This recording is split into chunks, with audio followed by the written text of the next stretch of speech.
2007, we had the opportunity to make a presentation about our Circassian case in Washington, D.C., invited by the Jamestown Foundation. Until now, the reputation against us that the United States government is using the Jamestown Foundation in order to create problems for Circassians in the Caucasus.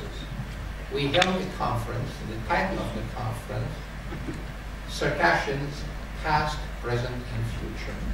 And we can prove, and at any given time, I could show anyone in this room copies of return checks that I personally, among other Circassians, we paid the Jamestown Foundation $13,000 to hold the conference for us. This is a conference done for Circassians, paid for by Circassians, and the United States government had nothing to do with this. We paid for it.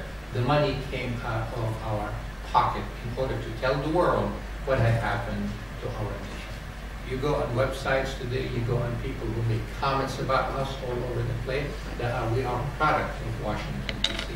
at the time when we paid, and we can prove this for our case in Washington, D.C. Here is Circassian, a small group of Circassians have the ability to present their case in the capital of one of the most important nations of the world, and we are guilty of being agents. Come and figure this one out.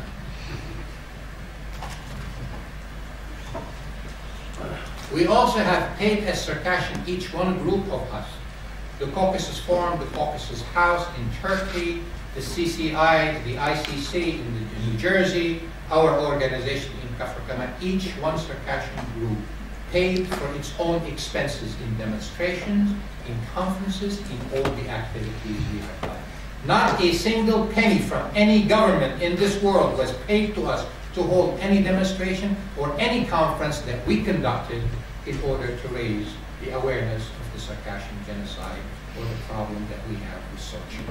It is fair also and honorable to say that we were invited to nations like Georgia and to Estonia and to different parts, organizations like Iyad University and the Ministry of Culture, as it is a common practice when those entities hold conferences in their countries for Circassians and people other than Circassians, that they would pay the expenses of accommodating and hotels and meals and things. And this is an acknowledgement, as it is today in this conference, some of the speakers their expenses are paid for by the organization that is conducting the conference.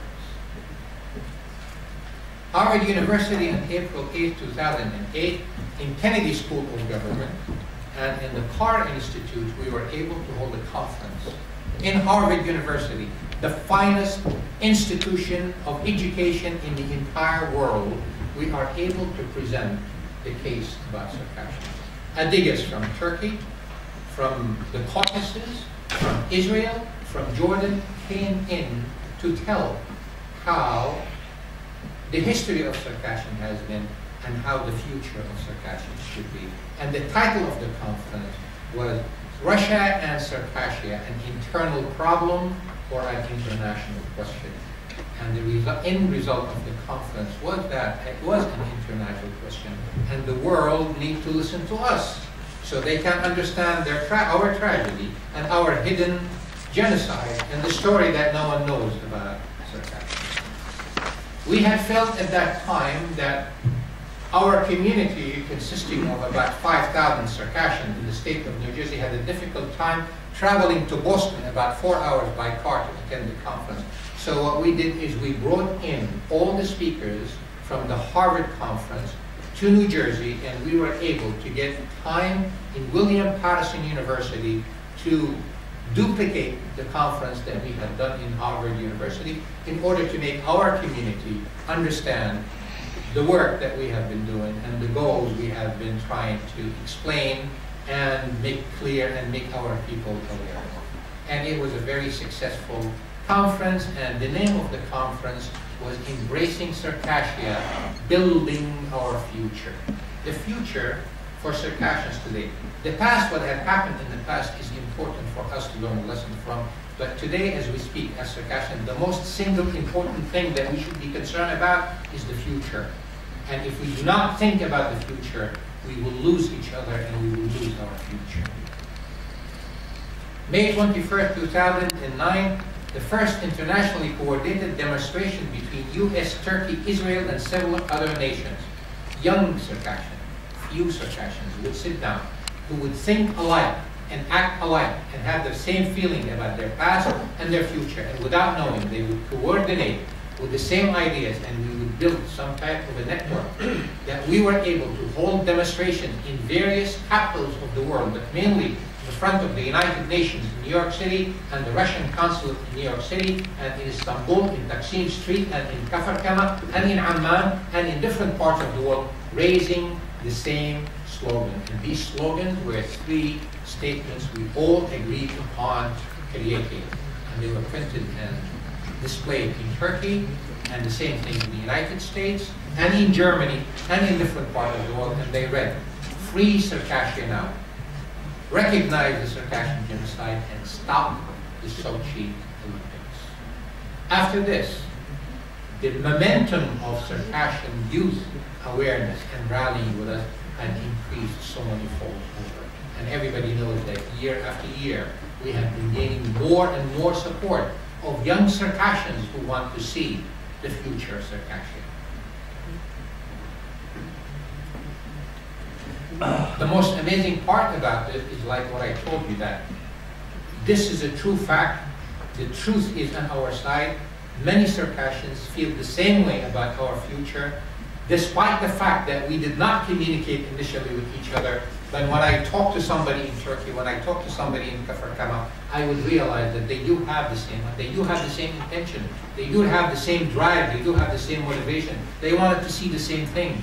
So our role was just to coordinate this and make sure that we have built the bonds in order to create and internationalize the Circassian activism and the Circassian advocacy of a Circassian bright future.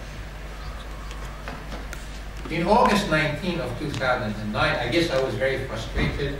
I would grab a pen and I would ask my secretary in my office to write a letter to the Georgian ambassador in the United Nations. And I would write him a letter of one paragraph. I am a Circassian, I am a member of the Circassian community. You are from the Caucasus, you are a member of a Caucasus nation. We're both from the Caucasus. I'd like to talk to you. I'd like to tell you what's in my mind. I'd like to see if there's any way that we could meet by ideas, by things.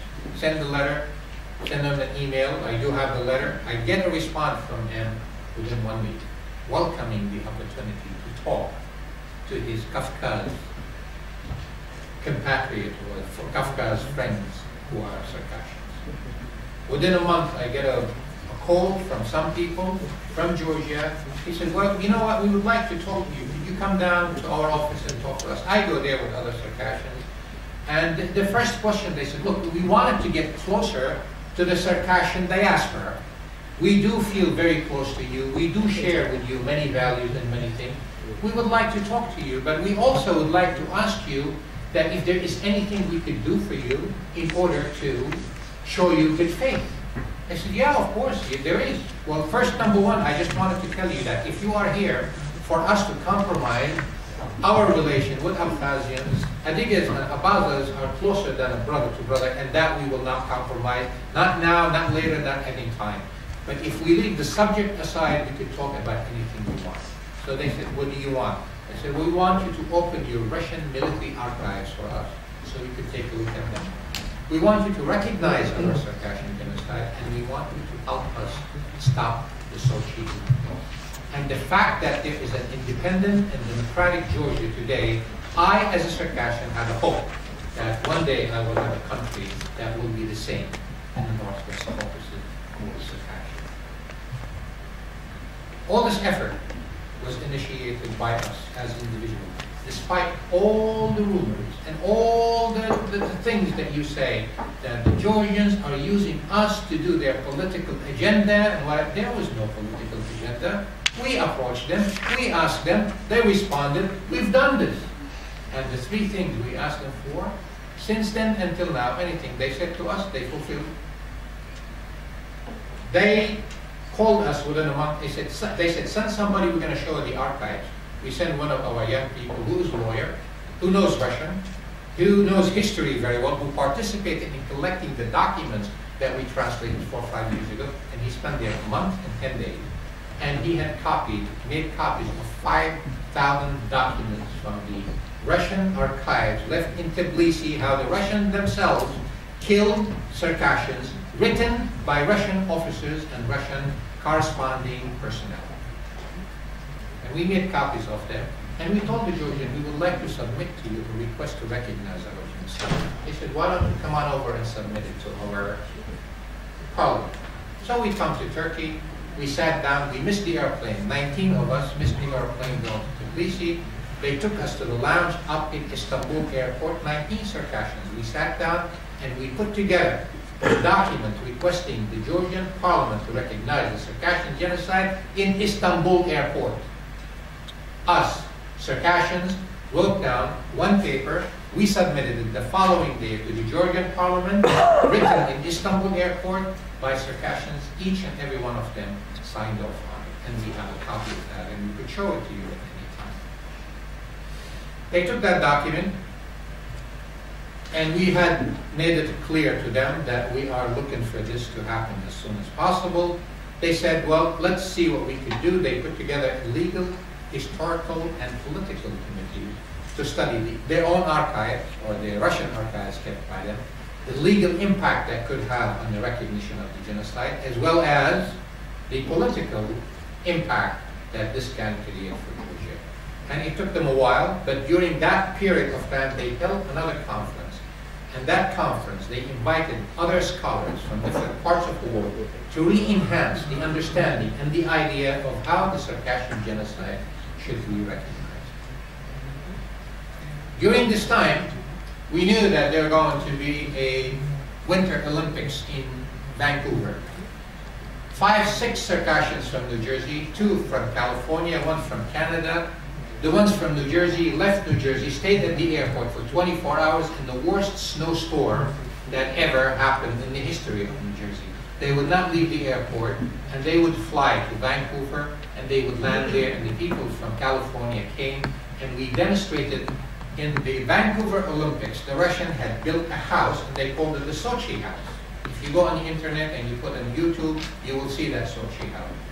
8 Circassians were able to go to Vancouver Olympic Games, stand in front of the Sochi house and demonstrate and make sure that everybody coming to the Sochi house knew that if you go to Sochi in 2014, you will be celebrated on the blood and bones of Circassians here. Of course, Russians flipped out. They did not like it. They had used this on a lot of things, but who cares? I mean, we do what we do. We don't care about what other people. As long as we do it in a peaceful and in a civilized way, using the law of the land, we are not concerned of what consequences could happen to us.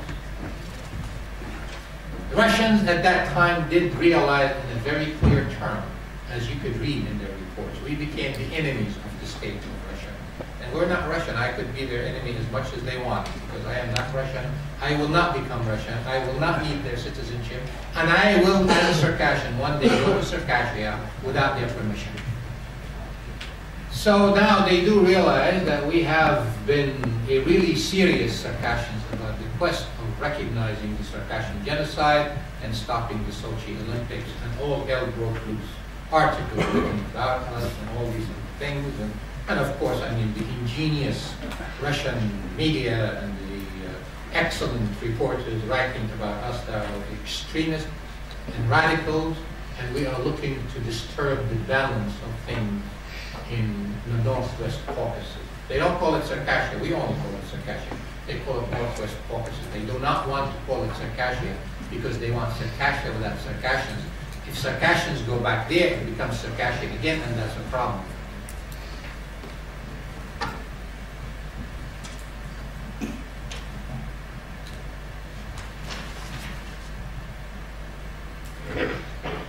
And by the way, any statement I say here today or anything I would tell you about today, I will be able to support it by a written document, whether it's letters, documentation, statements, reports, cancel checks, payment of organizations to help us All these things we could prove without any shadow of a doubt.